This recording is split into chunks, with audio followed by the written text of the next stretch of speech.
Debo confesar que mi morbosa e insana fascinación por las sectas comenzó hace mucho tiempo, cuando era joven y oí hablar de un terrible incidente en el que perdieron la vida muchas personas. Naturalmente sentí una inmensa simpatía por las mentes y las almas corruptas que se perdieron ese día. Pero algo en mí anhelaba comprender mejor el aspecto psicológico de todo esto. Los años fueron pasando y mi interés solo creció con el pánico satánico de los años 80 y los años 90. Y sin embargo, finalmente encontré mi vocación. Decidí que quería investigar silenciosamente la psicología de las sectas, incorporándome a ellas. Como diría cualquier persona normal, me uní a un montón de sectas. Comenzó poco a poco, ya sabes, cosas religiosas, grupos similares a la cientología. Bueno, fueron un buen punto de partida porque su base colectiva todavía estaba, en cierto modo, basada en realidad. No es que alguna vez haya sido del tipo espiritual, pero podía ver el atractivo, incluso si para alguien como yo las ideas propuestas seguían siendo completamente ridículas.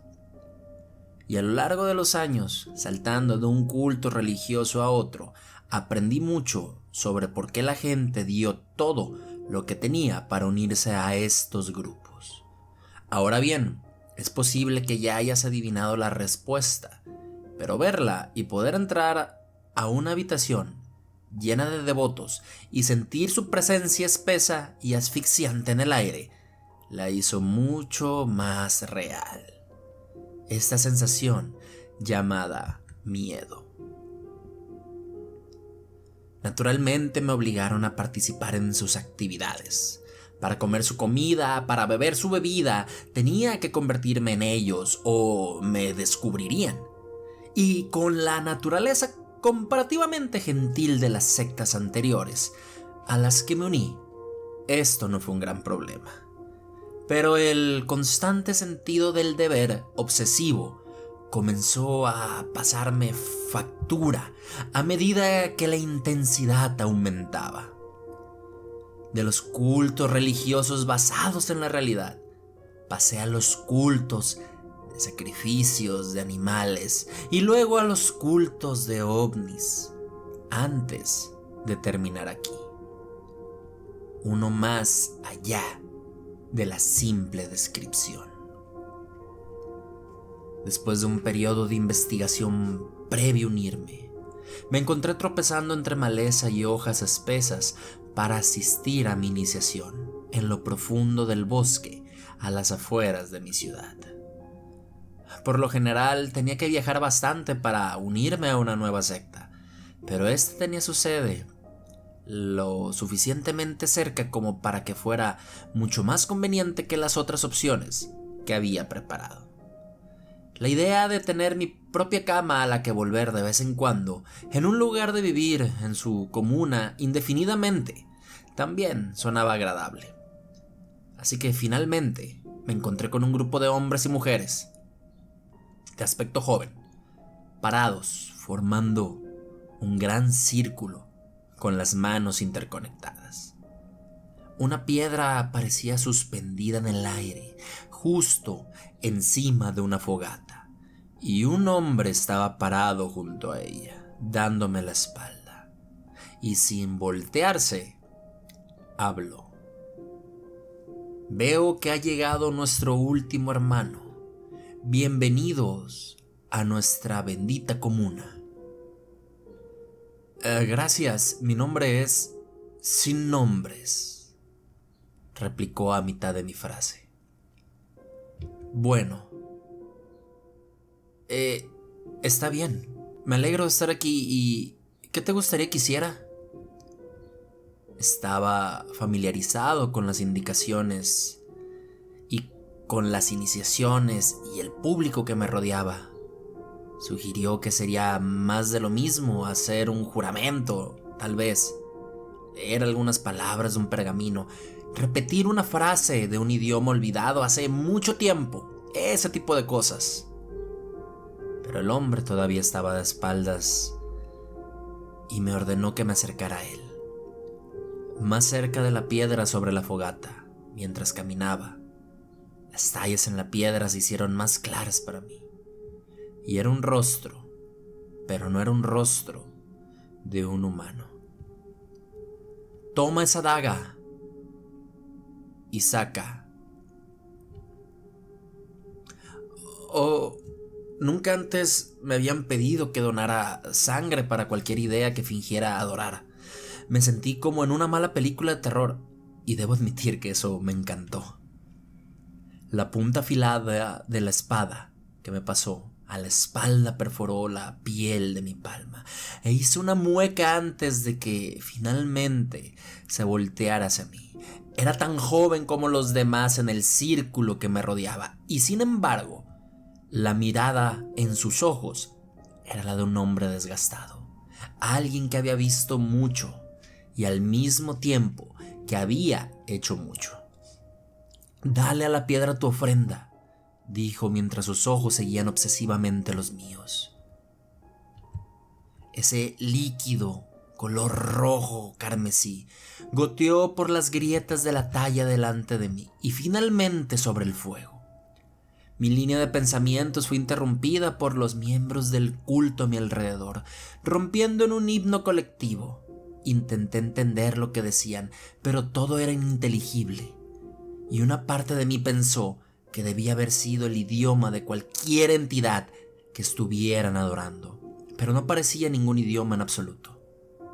Y luego comenzaron a alejarse hacia atrás, creando una distancia entre ellos y yo, pero sin romper nunca el contacto visual.